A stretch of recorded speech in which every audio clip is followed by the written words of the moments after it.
Joining us now is Father Jack Wall, President of Catholic Extension. Thank you so much for being with us, Father Wall. It's good to be with you, Kevin. Maybe for some people that might not know what Catholic Extension is, could you just start off by giving us a little bit of a summary of Catholic Extension? Sure. You know, Catholic Extension is one of the most exciting expressions of the Church in the United States. Our purpose is to build up and strengthen Catholic faith communities in the poorest parts of the United States.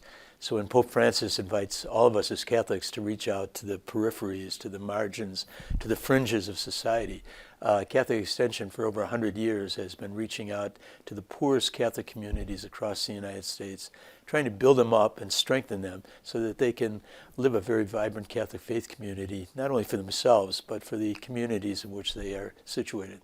And we were talking about some of the more urban centers that are collaborating. A lot of parishes, unfortunately, are combining together. But Catholic Extension seeing a lot of growth of churches and other things. It is. We represent about 15 million of the 64 million Catholics across the United States, and they're not primarily in large urban areas. They tend to be more in the rural country parts of the United States. But some of them are most densely Catholic places in the United States. Brownsville, Texas is probably the most densely Catholic community in the United States with over 1 million Catholics. But they're over 50% of the Catholics there are under the poverty line, below the poverty line. So we reach out to these communities that are really growing, and people of deep faith and great conviction. They just happen to be socioeconomically poor. What are some of the things that you will do as Catholic Extension in these areas to sort of build up the church? You know, it's very fundamental things. Part of our history is that we have built over 12,000 churches, not grand churches, but small faith communities where people can gather in faith. And so just that basic infrastructure that people need, give us a place to gather and we'll do what we need to do. And so that's a very important part of it. But as importantly, and perhaps more importantly, it's trying to build up the ministries of the church. And so we are supporting, for example, over 600 young men who are studying for the priesthood in the dioceses we serve.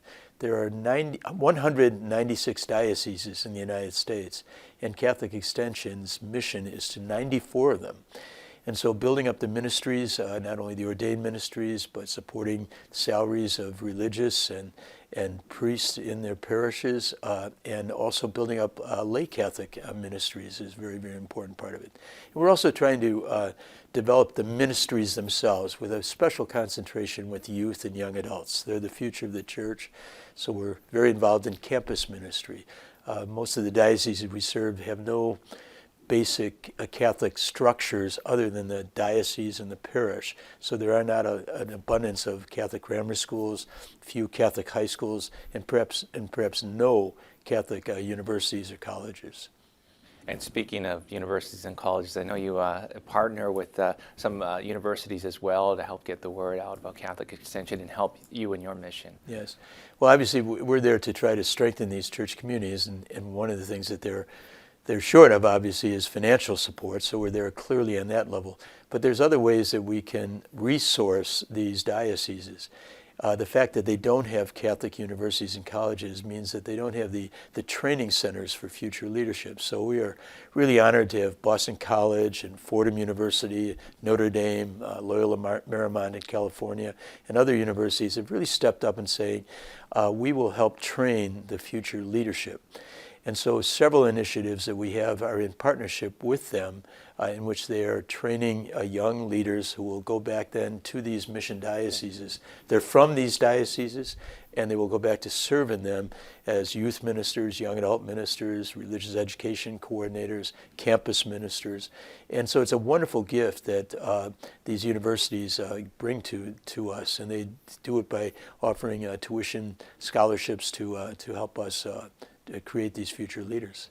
And of course, you mentioned at the beginning too about the Pope's call to encounter those on the fringes and stuff. And it's a great time. I have the Extension magazine of you and the Pope here, but talk about Pope Francis and his impact in the work that Catholic Extension does, and to be able to have a Pope like this who is really affiliated with the poor.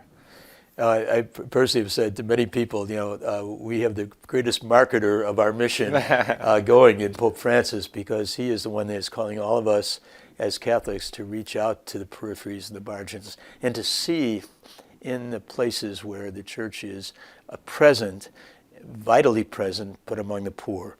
And one of the things we should be very proud of as American Catholics is you cannot go to the poorest places in the United States and not find the presence of the Catholic Church. The Pope's call is to go out there and see the vitality of people of faith. When you have nothing else, faith is the one thing that tells you you are more than your circumstances.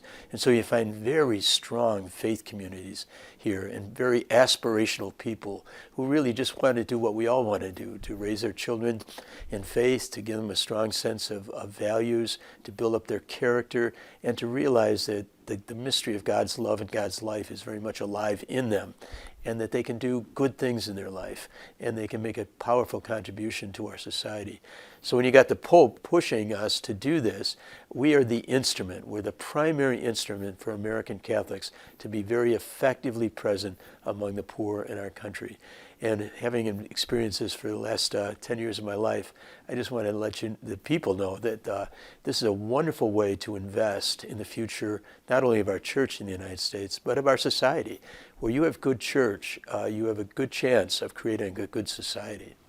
And thank you so much, Father, for being with us and sharing this. And if people want to support Catholic Extension, where would they go? What would they find Just out? reach out to www.catholicextension.org, catholicextension.org. All right. Thanks so much, Father, for being with us. Thanks, Kevin. I appreciate your time.